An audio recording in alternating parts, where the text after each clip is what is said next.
নমস্কার, TV9 বাংলায় আপনাদের সকলকে স্বাগত। আমি সুচরিতা। আজকে আমরা জেনজি নিয়ে একটা সিনেমা হয়েছে জি5 এ, সেটা নিয়ে কথা বলবো। জেনজি, তোমরা দুজনে কি জেনজি? না, আমি তো 90s কিড। I'm also a 90s kid, but I'm borderline. I'm borderline. ও দুদিকেই চলাফেরা করতে পারে। আচ্ছা, আমরা জানি ঋষভ আর সৌরসিনীকে আলাদা করে পরিচয় করিয়ে দেওয়ার কিছু নেই দর্শকদের কাছে, কিন্তু একদম সোজা চলে আসি সিনেমাতে। সিনেমার যে আমরা টিজার দেখতে পেলাম, ট্রেলার দেখতে পেলাম, মার কাট মানে অ্যাকশন সিনে একদম প্রচুর অ্যাকশন, নিব্বা নিব্বি। এটা তো সিনেমার নাম। আমাকে একটু বলো, প্রথমে আমি সৌরসিনীর কাছে প্রথমে জানতে চাই, সৌরসিনী এটাতে একদম তোমাকে আমরা দেখতে পাচ্ছি যে একদম মানে বেবি বাম্প নিয়ে তুমি একদম লাফালাফ লম্ফঝম্প, অলমোস্ট 9 months প্রেগন্যান্ট। আমরা ইউজুয়ালি যেটা দেখি না, যখন একজন নারী চরিত্র ম্যাক্সিমাম কি হয়, যদিও এখন situation is different, we are getting more women writers, women directors, women DOP. অনেক সময় যেটা হয় যে পুরুষরা যেভাবে একজন নারী চরিত্রকে লেখেন, অভিনয় করতে গিয়ে অনেক সময় নিজে একজন নারী হয়ে অনেক সময় অমিল হয়।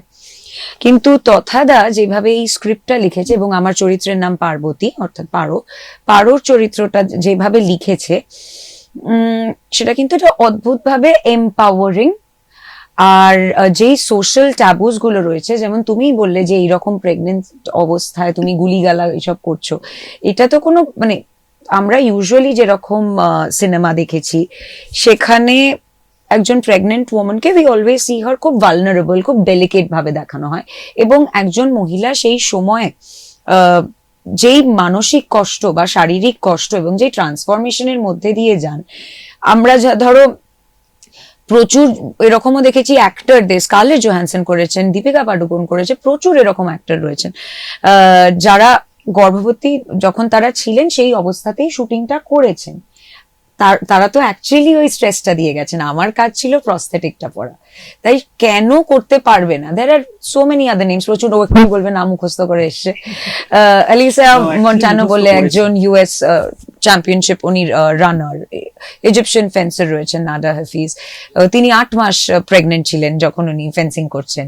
তো এই মহিলারাও তো এক্সিস্ট করেন। তো নিব্বা নিব্বি এমনই একটা গল্প যেটা সমাজে থাকা প্রচুর সোশ্যাল ট্যাবুস গুলোকে ব্রেক করে আর ওই স্টিরিওটাইপটাকে ব্রেক করে। তথাগতর হাত ধরেই তোমার প্রথম মানে সিনেমা করা, এইটাতে এমনি মধ্যে 3টে ছবি হয়ে গেল। হ্যাঁ, এইবার একটু বলো যে এই যে কেমিস্ট্রিটা, মানে পরিচালকের সঙ্গে অভিনেতার কেমিস্ট্রি, মানে কি তোমার মধ্যে মানে মানে সাহসটা পায় যেখানে, এবং তুমিও সাহস পাও যে একদম এই বন্ডিং চলতেই থাকছে।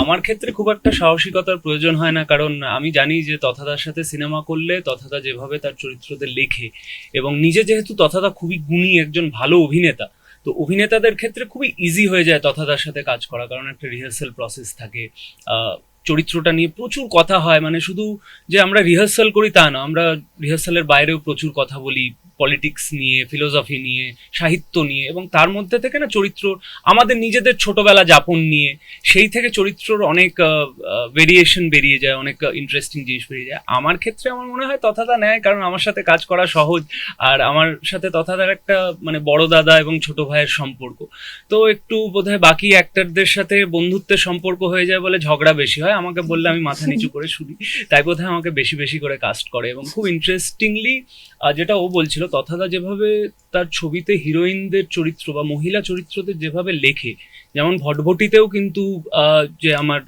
হিরোইনের চরিত্র ছিল এরিয়েলের চরিত্র, সেটাও কিন্তু ভীষণ স্ট্রং ছিল, এবং এখানে নিব্বা নিব্বিতে পার্বতীর চরিত্র এটাও প্রচন্ড শক্তিশালী। তো এটা আমার মনে হয় একজন পুরুষ ডিরেক্টর যখন তার ভিশন দিয়ে একটা নারী চরিত্র লেখে, জেনারেলি যেটা সৌরসিনী পয়েন্ট আউট করছিল, একটু ভালনারেবল থাকে, একটু অন্যরকম থাকে, কিন্তু এখানে প্রচন্ড লাইক নিব্বা নিব্বিতেও আমার চরিত্রের থেকে কিন্তু ওর চরিত্রটা অনেক বেশি শক্তিশালী, অনেক বেশি অ্যাকশন, তাও আবার ওই তুমি যেটা বললে বেবি বাম্প নিয়ে।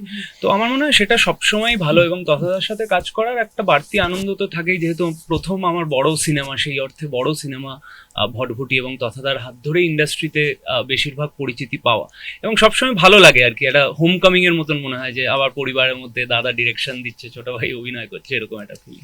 এই ছবিটাতে আমরা দেখতে পাচ্ছি যে তোমরা সারাক্ষণই মানে লম্পঝম্প, মানে যতটুকুনি আমরা টিজার ট্রেলারে দেখতে পাচ্ছি ওইটা হচ্ছে, কিন্তু এখন তো দর্শক যারা এখন দেখে হ্যাঁ, ফেলেছে তারা তো দর্শক দেখছে, দেখছেন লম্পঝম্প। লম্পঝম্প দেখছে। সেখানে ঋষভ এটাতে মানে তোমার ক্যারেক্টারটা সাধারণত মানে কি মানে জেন জি আমাদের এম্পাওয়ার করছে অ্যাকচুয়ালি।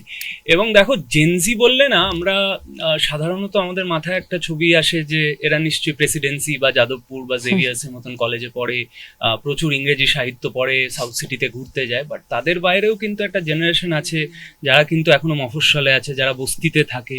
তাদের জগৎটা কিন্তু আবার কমপ্লিটলি আলাদা। তাদের জগৎটাও নতুন, আগের জেনারেশনের থেকে ডেফিনেটলি অন্যরকম, কিন্তু তাদের জগৎটা কিন্তু কমপ্লিটলি আলাদা। তারাও সোশ্যাল মিডিয়া করে, এবার তাদের রিল এবং একটা সো কল্ড জেনজি রিল আমরা যেগুলো প্রোটেস্টে দেখতে পাই খুবই ইনোভেটিভ। তো সেই রকম দুটোই ছেলে মেয়ের গল্প আর কি, যারা একটু প্রান্তিক, যারা হয়তো অতটাও ইংরেজিতে শিক্ষিত নয়, অতটাও এই নতুন নতুন শব্দ যেগুলো জেনজি ব্যবহার করে, সিচুয়েশনশিপ, ব্রেড ক্রাম্বিং, এগুলো সবই এদের সম্পর্কে আছে।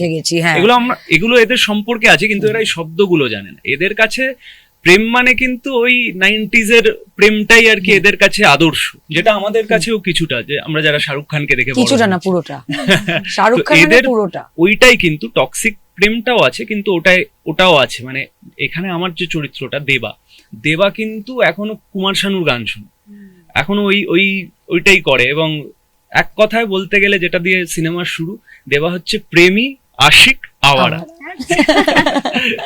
এবার একটা বিষয় বলো যে এই যে বারবার যে জেনজির কথা আমরা বলছি, এই জেনজিরা যত তাদের হাতের মুঠোয় সবকিছু রয়েছে, তারা পৃথিবীর বিভিন্ন প্রান্তে যা ক্রাফট হচ্ছে তারা সেটা দেখতে পাচ্ছে। এবার যখন বাংলাতে আসছে, মানে আমরা সাধারণত দেখি যে বাংলা সিনেমা হলো সেটাই মানে আমরা ধরি একটা মানে হয় খুব পারিবারিক কিছু গল্প হচ্ছে, নাহলে খুব একটা মানে সম্পর্কের গল্প এইগুলো, কিন্তু এই জেনজির কথা সত্যি কিন্তু কম ভাবা হয়।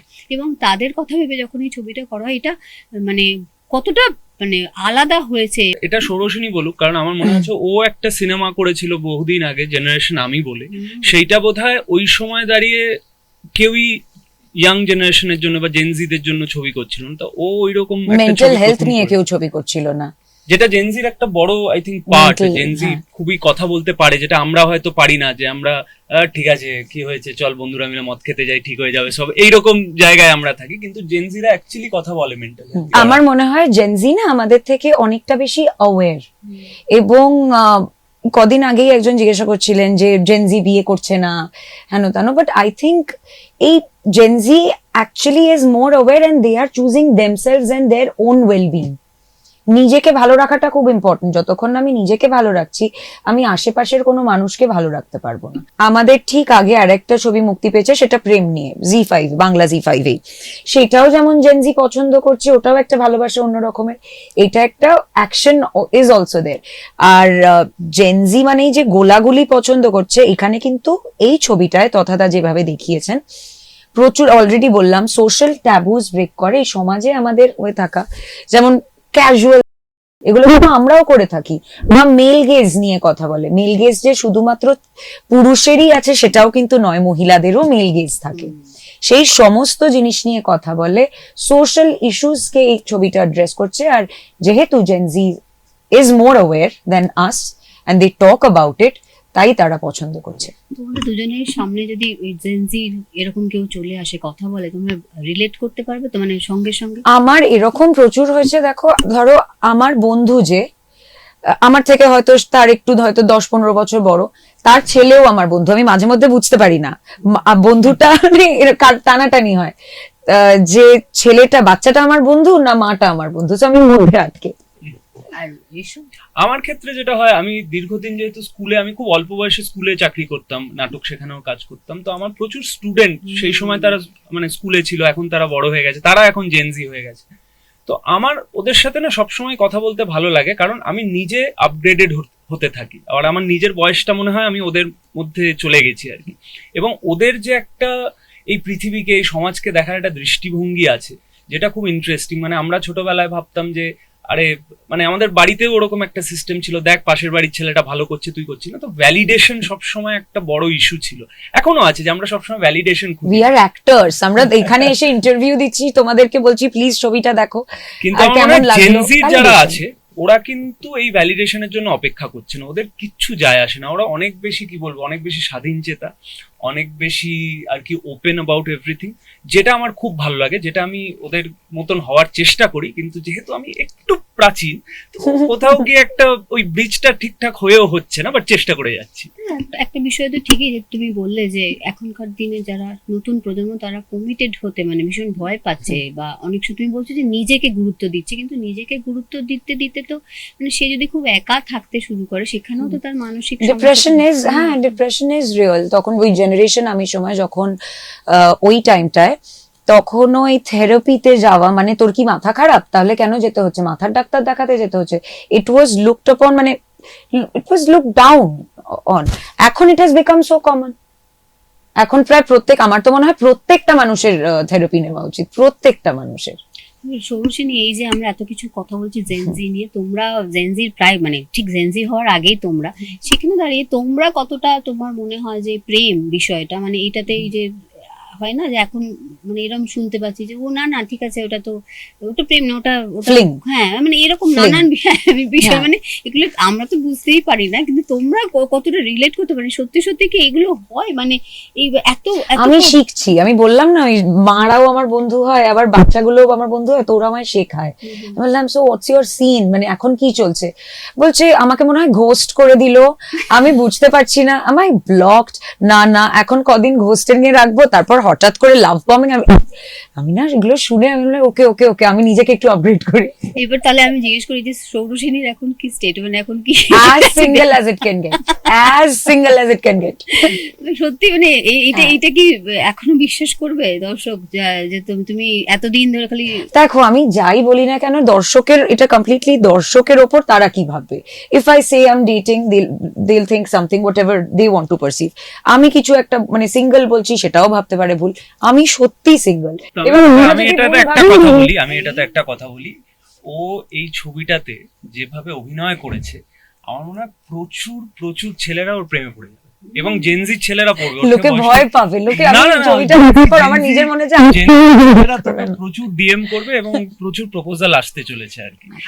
আর কিন্তু আমার মনে হয় যে ওই যদি অ্যারেঞ্জ ম্যারেজের কেস হয় তাহলে সেটাও খুব মুশকিল, কারণ এই ছবিটা দেখলে ম্যারেজ নিয়ে ভাবতে পারছি না। ছবিটা দেখলে কোনো মা অ্যাটলিস্ট নিজের ছেলেকে বলবে না এরকম বউ বাড়ি প্রেগন্যান্ট অবস্থায় বন্দুক চালাচ্ছে, গুলিগালা করছে, কে বাড়িতে আনা মানে তো বিপদ। বাট জেনজিরা খুব পছন্দ করে। আচ্ছা তোমরা জেনজিদের কি পছন্দ করো? এখন আমরা যেভাবে দেখতে পাই জান্তার মান্তারে আমরা দেখলাম যেভাবে প্রোটেস্ট করলো, এবং এই যে বিভিন্ন সময় যাদেরকে আমরা খুব ভাবি যে ও এখন ওরা কিছুই বুঝছে না বা এখন হয়তো বোঝে না, কিন্তু তারাই একটু রেভলিউশন মানে করে ফেলে, হঠাৎ করে খুব রেবেল হয়ে যায়। তো এই বিষয়গুলোকে তোমরা কিভাবে দেখছো? আমার একটা জিনিস খুব ভাল লাগে জেনজিদের, ওরা কি ক্যাজুয়ালি সিরিয়াস, ওরা ভীষণ আনসিরিয়াসলি সিরিয়াস, এটা অসাধারণ লাগে আমার। যেই ধরনের মিম গুলো বেরিয়েছিল প্রোটেস্টের সময় বা যেই ধরনের ব্যানার দেখেছি আমরা, সো ইনোভেটিভ, একটা অদ্ভুত সেন্স অফ হিউমার, আর কি ক্যাজুয়ালি একটা রেভলিউশন হলো। হ্যাঁ, এবং ওই সাহসটা আমার মনে হয় খুবই ডিফিকাল্ট, ওটা একটা জেনারেশন, গোটা জেনারেশনের সাহস হতে হয়। হ্যাঁ, হয়তো আমাদের সময় জেনারেশনে অতটা সাহস হয়নি, কারণ আমরা অনেক বেশি মা বাবা বলতো পড়াশোনা করো, এই করতে হবে সেই করতে হবে। এই জেনারেশনটার সেই সাহসটা আছে, এবং তার একটা বড় সুবিধা হচ্ছে আজকে ইন্টারনেট এসে যাওয়াতে না সবকিছু খুবই সহজলভ্য আর কি, মানে তাড়াতাড়ি আমি ইনফরমেশন পেয়ে যাচ্ছি। আমাদের সময় বা ইভেন তোমাদের সময় আমাদের কিছু একটা জানতে হলে লাইব্রেরি যেতে হতো, বই খুঁজতে হতো, 10টা বই পড়ে একটা লাইন হয়তো কাজে লাগতো। হ্যাঁ, মানে আমি যতদিন পড়াশোনা করেছি দেওয়া ইন্টারনেট, মানে আমি গ্র্যাডস যতদিন করেছি তখন ইন্টারনেট এইভাবে আসেনি, হয়তো এইভাবে আসে। তখনও সাইবার ক্যাফেতে 10 টাকা দিয়ে যেতে হতো 1 ঘন্টা করতে, তার মধ্যে অর্ধেক সময়টা অর্কুট করতে চলে যেত। আসলে তারপরে হয়তো এই হাতের মুঠো ফোনে এই বিষয়গুলো এলো, ইন্টারনেট এগুলো হতে থাকলো, তখন অনেকটা ইজি হলো, এবং ওরা অনেক সচেতন, তার কারণ ওরা জানতে পারছে যে গোটা বিশ্বে কি হচ্ছে, ওরা এখানে বসে জানতে পারছে ইউএসএ তে কি হচ্ছে বা ইরানে যুদ্ধ হচ্ছে, ওরা জানতে পারছে।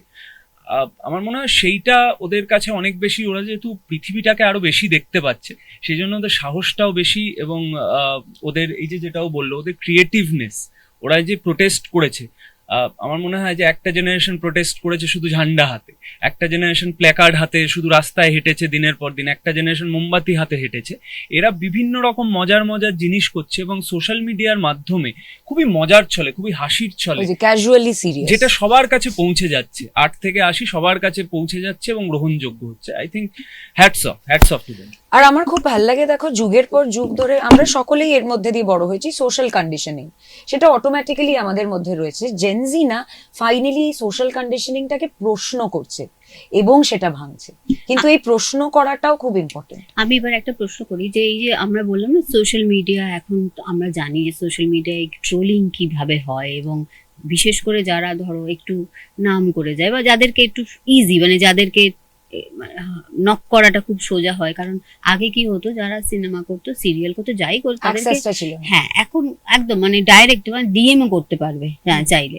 এবার সেইখানে দাঁড়িয়ে যে তোমরা এরকম কি শুনেছো বা তোমাদের নামে, মানে ধরো তোমার নামে আমি যদি বলি যে এই সোশ্যাল মিডিয়ায় এমন কোনো জিনিস যেটা শুনে তুমিও ছিটকে গেছো, যে এরকম হয় আমি নিজেই জানতাম না। আমি তো সোশ্যাল মিডিয়া থেকে জানলাম আমার বিয়ে। হ্যাঁ, এখন এই ক্যারেক্টারটা পারোর চরিত্র প্রেগনেন্ট বলে এখন লোকজন সোশ্যাল মিডিয়ায় লিখছেন কে বাচ্চার বাবা। তো ইটস ভেরি, মানে ঠিক আছে, ওকে, আমি খুব একটা বদর করি না। I think this people are very inconspicuous, trolls specially. আর এখন তো সেলিব্রিটি ব্যাশিংটা হ্যাজ বিকাম আ ট্রেন্ড। কেউ হয়তো কিছু করছে না, কেউ ওটা হিটে যাচ্ছে, তাকেও ওকে 5টা বাজে কথা বলবে। তো সবকিছুকে যদি এফেক্ট করতে তাহলে তো ঘিটে যাবে। এখন কমপ্লিটলি নিজের ওপর তুমি কতটা তোমাকে নিজেকে এফেক্ট করতে দেবে, তোমার মেন্টাল স্পেসকে এফেক্ট করতে দেবে। ঋষভ কি শুনেছো? আমি এইসব আমাকে খুব একটা এই ব্যাপারে ট্রোলড হতে হয়নি, কি পড়েছি কি যাচ্ছি, বাট আমাকে ট্রোলড হতে হয়েছে। আমাকে সিপিএম এর লোকেরা বলেছে যে আমি তৃণমূল, বিজেপির লোকেরা বলেছে আমি তৃণমূল, তৃণমূলের লোকেরা আমাকে বলেছে আমি সিপিএম ছিলাম এখন বিজেপি হয়ে গেছি। তো আমার অবস্থা হয়েছে ওই, আমি ডান দিকেও রই না, আমি বাম দিকেও রই না, আমি দুই দিকেতেই রই পড়ান জলাঞ্জলি দিয়ারে। আমি আমার ওই সিচুয়েশন। আর আমার মজা লাগে আর কি, যে মানুষের হাতে অগাধ সময়, তারা কমেন্ট করছেন দেখে ভালো লাগে, ক্রিয়েটিভ কমেন্টও আসে, গালাগালিও আসে, খুব সুন্দর ভাবে গালাগালি। একজন আমাকে এই নিব্বির সময় যখন ট্রেলার বেরিয়েছে বলেছে এখনো সময় আছে, অন্য চ্যানেলে ফিরে যান। হ্যাঁ, তো এগুলো দেখে আমি এখন খুবই মজা পাই। আর আমার মাঝে মাঝে একটু হাত নিষ্পিস করে, তাদের সাথে একটু দুদণ্ড কথা বলি, তাদেরও সময় কাটে। কিন্তু আমার হাতে অতটা সময় থাকে না বলে তাদের রিপ্লাই দেওয়া হয় না। বাট আমি আপনাদের সবাইকে খুব ভালোবাসি যারা ট্রোল করে। এই যে তোমরা দুজন একসঙ্গে কাজ করলে, সেখানে তো প্রশংসা করতে বললে তো ভুরি ভুরি প্রশংসা আসবে। যদি আমি বলি যে একে অপরের কোন জিনিসটা ভালো লাগেনি পুরো বিষয়টাতে, কি বলবে? ও খুব সাইলেন্ট একদিক থেকে খুব ভালো, কারণ আমি যেই লেভেলে কথা বলি আর কেউ একটা তো শোনার দরকার, হয়তো খুব ভালো কথা শোনে, কিন্তু মাঝে মধ্যে মনে হয় যে একটু কিছু কথা বল, পুরো সাইলেন্ট, মনে হচ্ছে দেওয়ালের সাথে কথা বলছি। তো হ্যাঁ, মাঝে মধ্যে খুবই সাইলেন্ট ওটাই। না, ওরকম কিছুই নেই, কিন্তু একটা জিনিস যেটা আমি সবাইকে ওর ব্যাপারে বলি, যে ও কতটা ভালো অভিনেত্রী সেটাও নিজেও জানে না, এবং সেটা খুব ভালো। আমার মনে হয় যে না জানা কখনো ইগনোরেন্স ইজ ব্লিস। ভালো কথা হয়ে গেল ঋষভ, আমি না খারাপ কথা না, বলছি তো। ওর খুব একটা মাঝে মাঝে মানে আমি বিরক্ত, perfect। মাঝে মাঝে একটু বিরক্ত হয়ে যেত, একটু বেশিক্ষণ শুট করতে হলো, উফ এই শটটা কেন আবার নেবে। এবং আমার মনে হয় যে ওর যেটা বিরক্তিটা সেটা সবসময় তথাদার এগেইনস্টে থাকতো, বলতো আমাকে একদম রাষ্ট্রপতি শাসনে রেখেছে। হ্যাঁ, খুব, কারণ তথাদা খুবই শাসন করতো, এই না তুমি এখানে যাবে না, এখানে বসো, এখানে ইয়ে করো, একটু মন দাও, এরকম আর কি। তথাদা যেরকম করে একটু স্কুল মাস্টারের মতো, আর সেরকম করতো। আর সেটাতে ও খুব রেগে যেত, সেটাতে ও খুব বিরক্ত হতো। আর আমার মজাই লাগতো। তথাদার আমার ইকুয়েশনটা ঠিক, আমি একটা লাস্ট বেঞ্চার, ঠিক আছে, ব্যাক বেঞ্চার, আর তথাদা ওই স্কুলটার প্রিন্সিপাল, এক্স্যাক্টলি ওই ইকুয়েশনটা। আমি তোমার কাছে একটা জানবো যে দেখো, এর আগে যে ওয়েব সিরিজটাই তোমাকে আমরা দেখেছি, সেখানে তো একদম মানে অন্য লুক, অন্য বিষয়। এখানে একদম মানে এইভাবে, মানে কিভাবে তুমি সাবজেক্ট গুলো নাও যখন তোমার কাছে আসে? এটা একটা কথা, ইনফ্যাক্ট আমার আজকে তথাদার সাথেই কথা হচ্ছিল, আমি এটা সত্যিই মনে করি যে একটা ছবি না বেছে নেয়। তো আমি খুব লাকি যে এর আগে তুমি যে ওয়েব সিরিজটার কথা বললে, ওই রকম এত সুন্দর একটা প্রজেক্টের সাথে যে আমি অ্যাসোসিয়েটেড হতে পেরেছি, এবং নিব্বিতে যে আমার বাংলা জি5 ফ্যামিলি আর তথাদা এবং পারো চরিত্রটা আমায় বেছে নিয়েছে, সেটাতে আমি খুব লাকি। আর তারপরে তো উই আর অ্যাক্টার্স, নিজেকে রিইনভেন্ট করার জন্যই তো অ্যাক্টিংটা করছি। তাহলে তো নইলে অন্য কোনো চাকরি বাকরি করতাম, অ্যাক্টিংটা তো করছি নিজেকে এক্সপ্লোর করার জন্য, নিজেকে রিইনভেন্ট করার জন্য, তাই জন্য। আচ্ছা, তোমাদের দুজনকেই কিন্তু আমাদের তরফ থেকে অনেক শুভেচ্ছা থাকলো। Thank you. এবং তোমরা তোমাদের ওই যে বললাম যে শুধু তো জেনজি তো দেখবে না, জেনজির বাবা দাদু কাকা সকলেই দেখবে, সকলে দেখবে। পিসি কাকিমা সবাই দেখবে, তাদের জন্য কিছু বলে দাও। আমি সবার জন্য বলছি, যারা জেনজি তাদের জন্য বলছি, যারা জেনজি নন তাদের জন্য বলছি, আমাদের ছবি জি5 বাংলার first original film, digital film নিব্বা নিব্বি মুক্তি পেয়ে গেছে বাংলা জি5 এ। হ্যাঁ, আর প্লিজ আপনারা গিয়ে দেখুন। ছবির নাম দেখে আপনারা নাক সিটকোবেন না, কারণ ছবিটা দেখলে আপনারা বুঝতে পারবেন যে এই ছবিটার গভীরতা অনেক বেশি। এবং আমার বিশ্বাস 8 থেকে হয়তো না 18 থেকে দেখতে পারবে, কারণ এটা এ রেটেড।